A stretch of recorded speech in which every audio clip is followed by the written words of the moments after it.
Acts 13 verses 25 to 33. And as John was finishing his course, he said, "Who do you think I am? I am not he.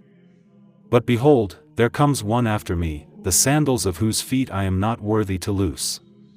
Men and brethren, sons of the family of Abraham, and those among you who fear God, to you the word of this salvation has been sent. For those who dwell in Jerusalem, and their rulers, because they did not know him, nor even the voices of the prophets which are read every Sabbath, have fulfilled them in condemning him. And though they found no cause for death in him, they asked Pilate that he should be put to death. Now when they had fulfilled all that was written concerning him, they took him down from the tree and laid him in a tomb. But God raised him from the dead. He was seen for many days by those who came up with him from Galilee to Jerusalem, who are his witnesses to the people. And we declare to you glad tidings, that promise which was made to the fathers. God has fulfilled this for us their children, in that he has raised up Jesus. As it is also written in the second psalm, "You are my son, today I have begotten you." Mark 6 verses 14 to 30. Now King Herod heard of him, for his name had become well known. And he said, "John the Baptist is risen from the dead, and therefore these powers are at work in him." Others said, "It is Elijah." And others said, "It is the prophet, or like one of the prophets." But when Herod heard, he said, "This is John, whom I beheaded, he has been raised from the dead." For Herod himself had sent and laid hold of John, and bound him in prison for the sake of Herodias, his brother Philip's wife, for he had married her. Because John had said to Herod, "It is not lawful for you to have your brother's wife." Therefore Herodias held it against him and wanted to kill him, but she could not. For Herod feared John, knowing that he was a just and holy man, and he protected him. And when he heard him, he did many things, and heard him gladly. Then an opportune day came when Herod on his birthday gave a feast for his nobles, the high officers, and the chief men of Galilee. And when Herodias' daughter herself came in and danced, and pleased Herod and those who sat with him, the king said to the girl, "Ask me whatever you want, and I will give it to you." He also swore to her, "Whatever you ask me, I will give you, up to half my kingdom."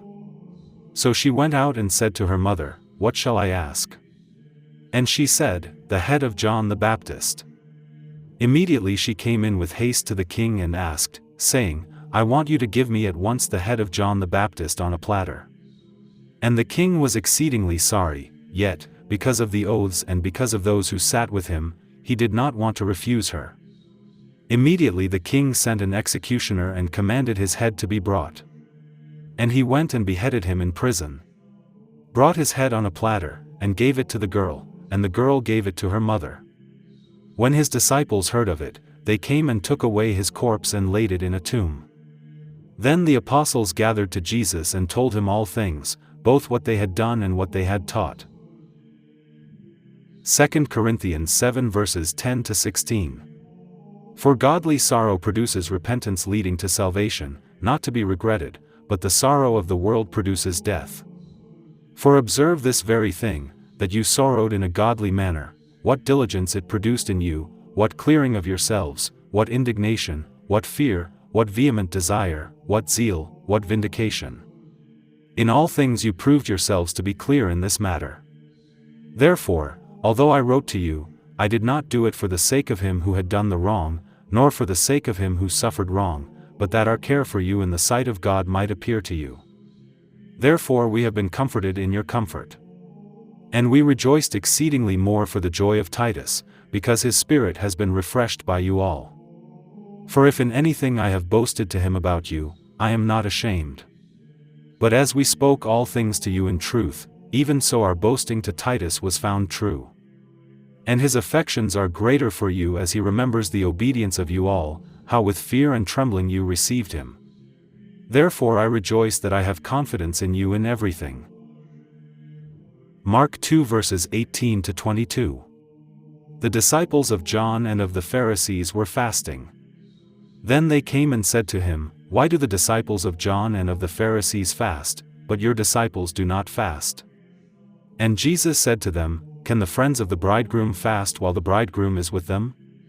As long as they have the bridegroom with them they cannot fast. But the days will come when the bridegroom will be taken away from them, and then they will fast in those days. No one sews a piece of unshrunk cloth on an old garment, or else the new piece pulls away from the old, and the tear is made worse. And no one puts new wine into old wineskins, or else the new wine bursts the wineskins, the wine is spilled, and the wineskins are ruined. But new wine must be put into new wineskins.